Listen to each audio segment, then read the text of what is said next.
I'm Anastasia, and this is something that helped me. I know every story is different, but I hope that in this you can find something to help you as well.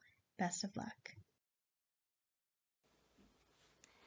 Of all the things that helped me right during the initial hospital stay and diagnosis, number 6 is drink a nice warm cup of peppermint tea.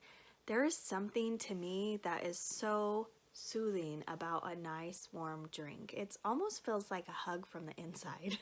And when Ben was first diagnosed, I had not been prepared. We thought that we were going to be there for a couple hours while they did a quick MRI and then we would leave. We did not have food packed for an extended hospital stay.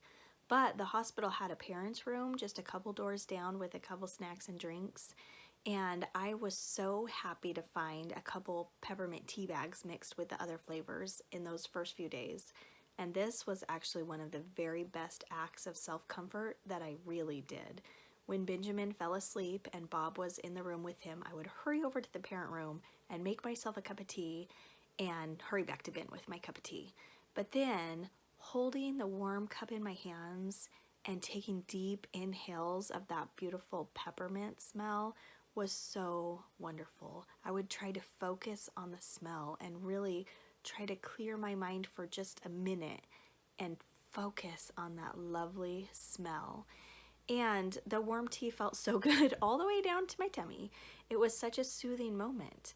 I know a lot of times in life, distraction is not a good tool. But when you're in a situation that there's absolutely nothing you can do to change it or make it better or affect the impact at all, affect the outcome, when you're in that type of situation, stress can be so overwhelming. And when there's really nothing that you can do to change it, I think that sometimes distraction can be an excellent tool.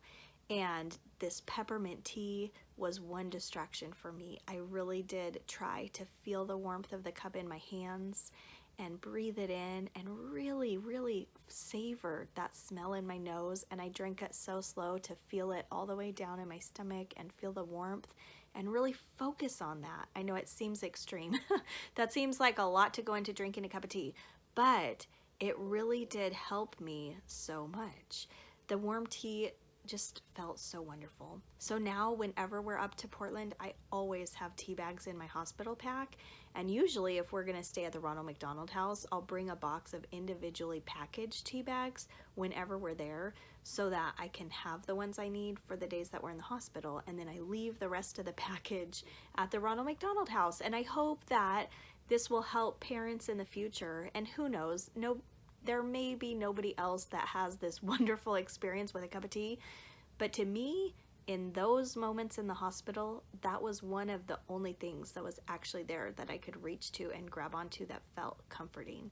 And so I hope that someday one of these tea bags will offer one of those other parents the comfort that I found in that first cup of peppermint tea in the parents' waiting room. So what about you? Do you like hot drinks? Do you like tea or coffee? Or what's your favorite kind of drink? What is, I shouldn't have said and gone off script. I thought of another one that we used to drink. Like hot apple cider is one. Malted milk. That's what I couldn't think of what it was called. Hot malted milk, hot cocoa, apple cider, whatever it is, a hot drink. Just think about it. If you find yourself in a stressful moment, see if you can kind of tune in to really living in the experience of that drink. And then different than those drinks listed above, but also something that gave me comfort was hot broth. Finally, when Ben was to a point of eating food again, I didn't feel bad to order like chicken soup when he was eating. And then I don't love the soupy parts, but drinking that chicken broth was so good. Now in the hospital, they'll offer you, it's like a tea bag, but full of chicken broth bouillon cubes or something that are crushed. Anyway, I did not like the instant ones when I did it that way, but to actually order the chicken soup and drink the broth from the soup, to me was super yummy and comforting. So anyway, I'll stop talking about all the yummy things that I drank and just encourage you to tune into your senses, to allow your mind a minute to take a break and relax and stop worrying in compulsive type of circles. I hope it helps. It used to really bother me. Every single person would say, I don't know how you do it. And for me, I realized the answer is 1 day at a time, sometimes 1 minute at a time. People would say, I could never do that. Yes, yes, you could, and you will. The journey is long and bumpy, but keep taking those tiny steps, and you can do this. I promise. Whatever is standing in front of you today, you can get through it.